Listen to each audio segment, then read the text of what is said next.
दोस्तों, Indian renewable energy development agency limited यानी इरेडा की बात करें तो स्टॉक में हमने फ्राइडे को कुछ पॉजिटिव क्लोजिंग देखी है। बड़ी तेजी तो नहीं बनी और उन लोगों को मौका मिला जो एंट्री करना चाहते हैं इरेडा में, क्योंकि आप देख सकते हो कि लगातार लोअर सर्किट लगे, स्टॉक 200 को पार कर गया, लेकिन उसके बाद जब गिरना शुरू हुआ तो लगभग 150 तक आ गया। उसके बाद में डायरेक्ट अपर सर्किट लग गया, यानी लोगों को उसमें एंट्री करने का मौका नहीं मिला। लेकिन फाइनली आप देख हो कि 170 के पार जाके इसने लोगों को मौका दिया खरीदारी का। कहाँ तक जा सकता है, क्योंकि ये स्टॉक तो 32 में सरकार ने दिया है आईपीओ के माध्यम से और लिस्टिंग हुई 50 में। उसके बाद जो दौड़ना शुरू किया तो ज़बरदस्त दौड़ा काफ़ी कम समय में। अब आगे की क्या संभावना है, इसको समझने की कोशिश करेंगे। यहाँ पे कुछ बड़ी अपडेट निकल के आ रही है जो बहुत ज़बरदस्त पॉजिटिव इशारा करिए कि इस सेक्टर में एक तेज़ी की संभावना बन सकती है और ये इरेडा जैसा स्टॉक है जो बड़ा मल्टीबैगर बन सकता है। तो जानेंगे इस वीडियो के माध्यम से वो सारी की सारी अपडेट को और समझने की कोशिश करेंगे कहाँ तक इरेडा जा सकता है। लेकिन फ्रेंड, उससे पहले अगर आप पहली बार हमारे चैनल पे आए तो चैनल को सब्सक्राइब कर दीजिए, एक बेल आइकॉन दबा दीजिए ताकि जब भी नया वीडियो बने पहला नोटिफिकेशन आपको मिले। वीडियो पसंद आए तो लाइक से जरूर कीजिए। चलो फ्रेंड्स, वीडियो स्टार्ट करते हैं। मैं हूँ आपका दोस्त एस बी दवे और हमारे अपने चैनल ऑनलाइन कमाई में आपका बहुत बहुत स्वागत है। तो सबसे पहले फ्राइडे के कारोबार की बात कर ले तो स्टॉक की शुरुआत हुई निगेटिव 175 पर, क्योंकि क्लोजिंग थी 177 की गुरुवार के दिन। तो दबाव के साथ शुरुआत की, लेकिन वहाँ से इसमें तेज़ी भी बनी। ऐसा नहीं कि स्टॉक नीचे गया, इसने 185 का हाई बनाया। काफ़ी शानदार दौड़ा स्टॉक निचले लेवल से और जो लो है वो 171 का है। तो निचले लेवल से इसमें खरीदारी शुरू हुई, स्टॉक ऊपर गया। अंत में लगभग फ्लैट क्लोजिंग रही 177 पर, जो क्लोजिंग थी गुरुवार की 0.31% की मामूली सी तेज़ी के साथ। तो अब ये स्टॉक यहाँ से सेटल होता हुआ दिखाई दे रहा है। अब आने वाले समय ये अपना सफ़र तय करेगा कि उस किस तरफ जाना है इसको। इससे पहले अगर आप देखें तो ये स्टॉक ने काफ़ी ज़बरदस्त तेज़ी बनाई काफ़ी कम समय में।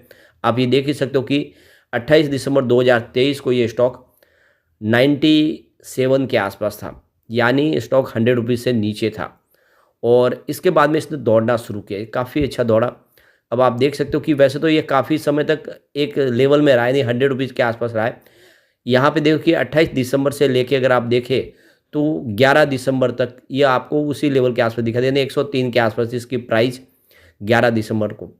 तो स्टॉक यहाँ पे तो देख सकते हो कि उस लेवल तक रहा है। यदि आप समझ सकते हो कि 4-5-6 ट्रेडिंग सेशन में इसमें कोई बड़ी तेज़ी नहीं बनी, लेकिन जब दौड़ना शुरू हुआ तो ये आप देख ही सकते हो कि इसने दौड़ लगानी शुरू की 12 तारीख से। 104 के आसपास स्टॉक था और उसी दिन इसका जो हाई बना वो 110 का था। फिर आप देख सकते हो कि 16 जनवरी आते-आते ये स्टॉक पहुंच गया 125 के आसपास। फिर इसमें थोड़ी-सी प्रॉफिट बुकिंग आई। उसके बाद ये आप देख ही सकते हो कि स्टॉक 23 जनवरी को 156 तक पहुंच गया। तो काफ़ी ज़बरदस्त दौड़ लगाई इसने और ये स्टॉक यहाँ से रुका नहीं, लगातार दौड़ते रहे। आप देख सकते हो कि 25 जनवरी आते-आते ये 167 तक पहुँच गया और ये देख सकते हो कि आप क्लियरली 5 फरवरी को स्टॉक आ गया 203 पर, यानी इसने 200 को क्रॉस किया। उसके बाद आप देख सकते हो कि ये स्टॉक दौड़ते हुए लगभग 213 तक पहुंचा है 7 फरवरी को और उसके बाद में इसमें शुरू हुई गिरावट और आप देखें तो इसमें लगे लोअर सर्किट लगातार लगे और 213 से जो स्टॉक ने गिरना शुरू हुआ तो यह 14 फरवरी तक लगभग देख सकते हो कि वापस स्टॉक आया 154 पर, जो लो बनाया इसने। और उसके बाद उसी दिन इसने वापस निचले लेवल से अपर सर्किट भी लगा दिया। तो इंट्राडे का लो है 154 का, लेकिन जो हाई है वो 170 का है। और अब ये एक तरह से देखें स्टॉक तो 2 अपर सर्किट लगाने के बाद सेटल होता हुआ दिखाई दे रहा है, यानी आने वाले समय इसमें अब तेज़ी बनेगी, लेकिन थोड़ा समय लगेगा। एक तरफा इसमें तेज़ी की संभावना फिलहाल नहीं दिख रही है, थोड़ा सा वेट आपको करना होगा, लेकिन जो गिरावट का दौर था वो भी थम चुका है। अब यहाँ पे एक बड़ी गुड न्यूज़ निकल के आ रही है। एक नई रिपोर्ट जारी की गई है क्लाइमेट एनालिसिस की तरफ से। जो रिपोर्ट जारी की गई है, इस रिपोर्ट में कहा गया है कि इंडिया आने वाले समय में रिन्यूएबल एनर्जी सेक्टर में विश्व गुरु बन सकता है। इंडिया अपना जो गोल सेट किए 500 गीगावाट की कैपेसिटी पाने को 2030 तक, उस गोल को अचीव कर सकता है। और इसके पीछे वजह की पूरे एशियन कंट्रीज़ में जो कंट्रीब्यूशन है इस समय इन रिन्यूएबल एनर्जी सेक्टर का, उसमें 47% का जो एक्स्ट्रा एडिशनल हिस्सा वो इंडिया के पास है। इंडिया ने बहुत तेज़ी से अपनी इंस्टॉल कैपेसिटी को बढ़ाया दूसरी कंट्रीज़ के मुकाबले। तो ये साबित हो रहा है कि जो COP 28 में जो फैसला किया गया है, जो एक कमिटमेंट किया गया है 2030 तक जो कैपेसिटी है उसको ट्रिपल करना है, तो वो इंडिया कर सकता है, यानी इंडिया के पास वो सारा पोटेंशियल है। तो जो मीटिंग हुई थी कॉप 28 की, उसके गोल को रिक्वायरमेंट जो है उस गोल को अचीव करने के लिए करीब $2 ट्रिलियन की पर एनुअल ज़रूरत पड़ेगी 2030 तक। तो इतने बड़े निवेश के बिना ये उस गोल को अचीव नहीं किया जा सकता है। टोटल $12 ट्रिलियन के निवेश की ज़रूरत पड़ेगी, जिसमें एशिया का जो हिस्सा है वो $4.5 ट्रिलियन का है, जिसको इतने निवेश के बाद ही उस लेवल तक पहुँचा जा सकता है। फिलहाल इंडिया की टोटल इंस्टॉल कैपेसिटी की बात करें, विंड पावर के माध्यम से 44.73 गीगावाट की कैपेसिटी पाई गई है। सोलर पावर की बोले तो 73.31 गीगावाट की कैपेसिटी अचीव की है। बायोमास और दूसरे को जनरेशन की बात करें तो 10.2 गीगावाट है। स्मॉल हाइड्रो प्रोजेक्ट 4.98 गीगावाट है। वेस्ट टू एनर्जी में 0.5% की 5 गीगावाट की कैपेसिटी पाई गई है। और लार्ज हाइड्रो प्रोजेक्ट है जिनकी कैपेसिटी 46.88 गीगावाट के आसपास है। तो इंडिया अपनी कैपेसिटी जो उन्होंने गोल सेट किया उसको अचीव कर सकता है, ये बहुत बड़ी बात है। यहाँ पे एक बड़ी गुड न्यूज़ और निकल के आ रही है। एसजेवीएन ग्रीन एनर्जी लिमिटेड, जो एसजेवीएन की लिमिटेड की सब्सिडीज कंपनी है, उन्होंने यहाँ पे टेंडर मंगाए 1960 एमडब्ल्यूपी पे सोलर पीवी मॉड्यूल्स के लिए टेंडर मंगाए। तो जो पार्टी इंटरेस्टेड है इस बिड में हिस्सा लेने के लिए, उनको करीब 5900 रुपीज़ की यहाँ पे रकम फ़ी के तौर पे जमा करानी पड़ेगी, जो नॉन रिफंडेबल है। बिड डॉक्यूमेंट के साथ इसको जमा कराना होगा।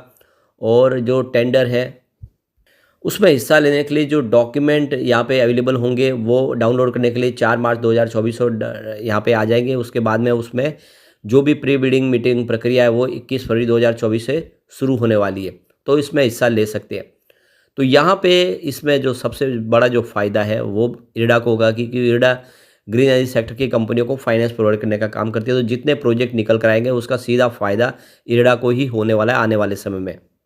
तो यहाँ पे बिड जमा करने की अंतिम तारीख 11 मार्च 2024 है, और उसमें जो भी सक्सेस होगा उस बिडर को ये पूरा टेंडर जारी हो जाएगा।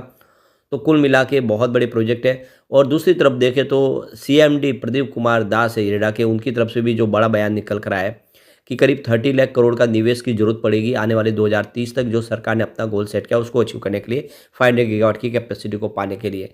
यानी बहुत भारी भरकम निवेश होने वाला है। ऐसे में इरेडा इस मौके का फ़ायदा उठा सकता है और आने वाले समय इस सेक्टर को बहुत सारा इन्वेस्टमेंट प्रोवाइड कर सकता है। अब आप समझ ही सकते हो कि जिस तरह से सरकार एक के बाद एक बहुत सारी पॉलिसी का ऐलान करी है, सरकार चाहती है कि ज़्यादा से ज़्यादा ग्रीन एनर्जी का इस्तेमाल हो, तो उसमें इरेडा को बेनिफिट होने ही वाला है।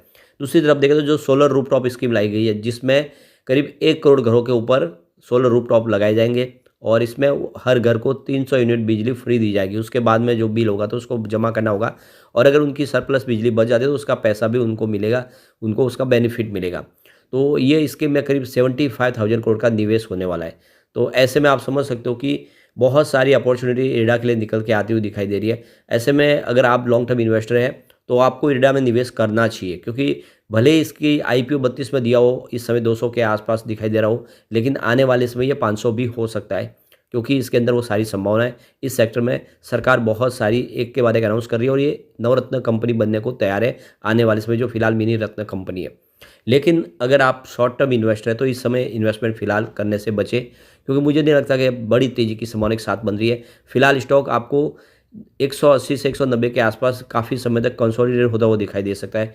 अभी बहुत जल्दी 200 को पार करता हुआ दिखाई नहीं देगा। हो सकता है 1-2 अपर सर्किट लगे, फिर लोअर सर्किट लगे, लेकिन अभी वो जो एक बड़ी तेज़ी का दौर था वो थोड़ा सा थमता हुआ दिखाई देगा।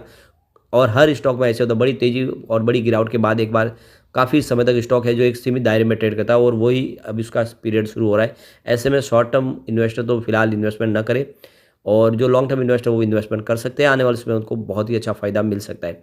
लेकिन फ्रेंड, कोई भी इन्वेस्टमेंट करने से पहले अपने फाइनेंशियल एडवाइजर से बड़े ले ले या अपना खुद का रिसर्च करें, क्योंकि मैंने वीडियो आपके एजुकेशनल पर्पज़ के लिए ही बनाया। वीडियो पसंद आए तो लाइक शेयर जरूर कीजिए और चैनल को सब्सक्राइब कर दीजिए। Thank you friends.